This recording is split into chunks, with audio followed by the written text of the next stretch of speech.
এবার এনসিপি নেতাদের বিরুদ্ধে নারীর কাছ থেকে গাড়ি, আইফোন ও নগদ টাকা নেওয়ার তথ্য সামাজিক যোগাযোগ মাধ্যমে ভাইরাল হয়েছে। 13 জুলাই সোমবার ফেসবুকে প্রকাশিত একটি ভিডিওতে দেখা যায় জাতীয় নাগরিক পার্টির কেন্দ্রীয় সদস্য ইমামুর রশিদ গাড়িতে থাকা এক নারীর কাছ থেকে পলিথিনের ব্যাগে টাকা নিচ্ছেন। দুইজনের কথোপকথনে জানা যায় টাকার পরিমাণ 7 লাখ।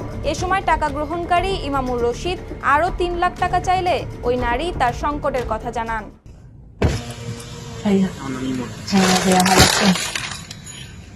এখানে 7 লাখ টাকা আছে। হ্যাঁ 10 টাকার কথা ছিল, মানে একটু ক্রাইসিস মনে বুঝিন না, ব্যাংকও দিতে চায় না। 7 লাখ টাকা আছে। হ্যাঁ বলছি, হ্যাঁ আমি বলছিলাম ওনাকে, কিন্তু 7 আছে আপাতত। এটা ভাই জানে যে 7 আছে এখানে। হ্যাঁ হ্যাঁ ঠিক আছে হ্যাঁ। এদিকে ভিডিও সত্যতা স্বীকার করে এনসিপির কেন্দ্রীয় সদস্য ইমামুর রশিদ ইমন এক ফেসবুক পোস্টে জানান ওই নারী চাঁদা নয়, এনসিপিকে ডোনেশন করেছেন একাধিকবার। ভিডিওটি গোপনে ধারণ করায় ওই নারীর উদ্দেশ্যকে অসৎ ছিল বলে তিনি মন্তব্য করেন। এছাড়া এনসিপির পক্ষ থেকে ওই নারীর কাছ থেকে টাকা চাওয়া হয়নি, তিনি নিজে থেকেই ডোনেশনের জন্য এনসিপিকে বলেছেন। টাকার পরিমাণ কত হবে সেটিও ওই নারী নিজে নির্ধারণ করেছেন দাবি করেন ইমামুর রশিদ।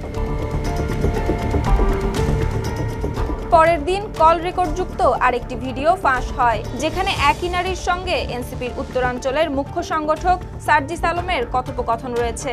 ভিডিওর সঙ্গে দুইজনের পূর্বেকার হোয়াটসঅ্যাপ চ্যাট ও নারীর পক্ষ থেকে সার্জিসকে দেওয়া আইফোনের রসিদও রয়েছে।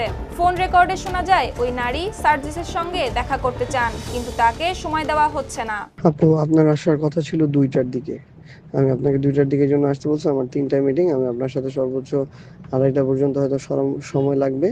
তারপরে আমি 2:30টায় বের হয়ে যাবো, আমার 3টার মিটিংয়ে চলে আসবো। আমি তো 2:30 পর্যন্ত অপেক্ষা করছি, ইভেন 2:45 পর্যন্ত অপেক্ষা করছি। তারপরে 2:45 বের হয়েছে, আমার 3টার দিকে মিটিংয়ে চলে আসছি।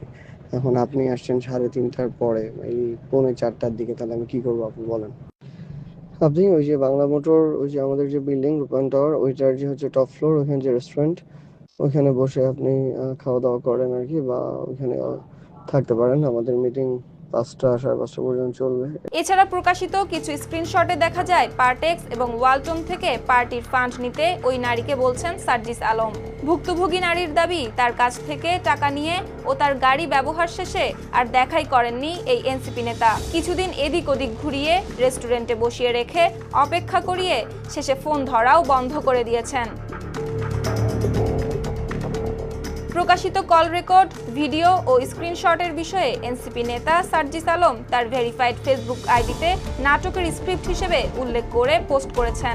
সেখানে পরিকল্পিতভাবে পার্টিকে ডোনেশন দিয়ে নেতাদের সাথে সখ্যতা গড়ে অবৈধ সুযোগ সুবিধা আদায় ব্যর্থ হয়ে হোয়াটসঅ্যাপের কনভারসেশনের স্ক্রিনশট, ভয়েস মেসেজ, চুরি করা ভিডিও সোশ্যাল মিডিয়ায় ছড়িয়ে প্রশ্নবিদ্ধ করা রাজনৈতিক গেম হিসেবে উল্লেখ করেন। News desk, RTV।